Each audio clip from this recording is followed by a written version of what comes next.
And I think if you're in a union, doing away with the secret ballot has to be very concerning. Well, we've seen surveys done among just union members, so people who are already in the union.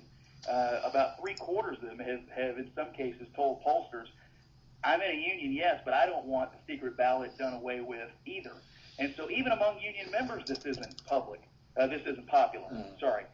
What we're finding is this legislation is really supported by one group of people, and that's the big national labor bosses. The national head of the AFL-CIO has said that if they can't pass this bill on its own, then they're going to try to attach it to some other legislation. They have said it's their top priority, and frankly, they're participating politically. Just last week in Arkansas, there was a Democratic primary for the United States Senate where the incumbent Democrat U.S. Senator Blanche Lincoln had said she opposed this Employee Forced Choice Act, and so the unions came in and spent $10 million to try to defeat her, and she won her race.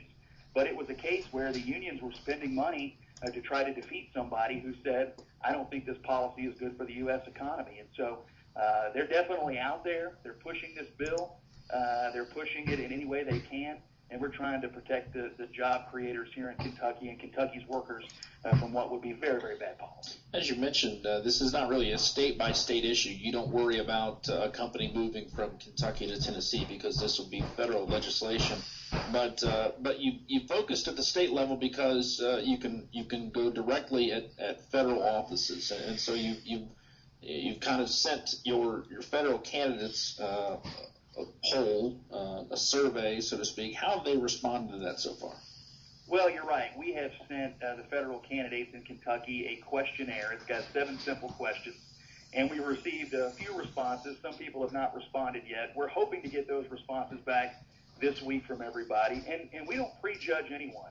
You know, we don't make any assumptions about anyone's positioning, and frankly, we want to know more deeply than would you support this bill, yes or no. We want to know more deeply how you stand on the individual provisions in the bill. And so what we've said to candidates is, look, we're not out here to promote or support the election or defeat of any individual candidate. We're out here to educate the public. Here's your chance to make your views on this known.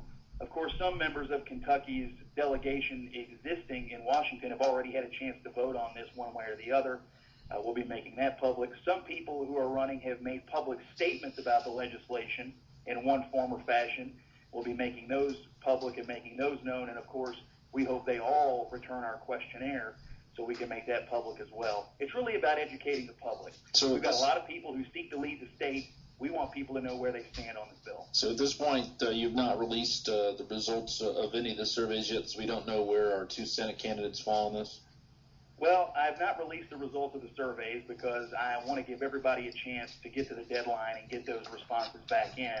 I have seen public statements by the 2 candidates for United States Senate, and I can confirm that Rand Paul did return his questionnaire, and I've seen his statements publicly, or at least I've read them in the media, that say he opposes this bill in all its forms. And I've seen General Conway, the Democrat, say that he supports this legislation, although I want to stress he has not yet returned the questionnaire, and we're hoping that he does because, again, we're not prejudging anyone or any comments they may have made to date. We want to give every single person in every party, in every office, the chance to come clean with the people of Kentucky about where they stand on this, about how they feel about it, so that then we can make a fair public education effort with that information moving forward over the next few months. Scott Jennings is the State Director of the Coalition to Protect Kentucky Jobs. Scott, how can people find out more about your organization? Go to our website, which is protectkentuckyjobs.com. We're on Facebook. Just type in Coalition to Protect Kentucky Jobs. We're on Twitter, Protect KY Jobs, at Protect KY Jobs. We're not hard to find. Go to the website, protectkentuckyjobs.com. You can get connected. Sign the petition. Tell people that you don't want this card check legislation, that you don't want to see the secret ballot eliminated, and you don't want to see the federal government in the middle of telling private businesses and workers how they must operate and under what conditions. Get online, get active, get educated. It's a key issue. It will hurt the economy if this bill passes, and we're doing all we can to protect Kentucky jobs. Scott, we appreciate you joining us. Well, thanks for having us on this afternoon. Really appreciate it. All right, we'll be back with more drive time after this. Stay with us.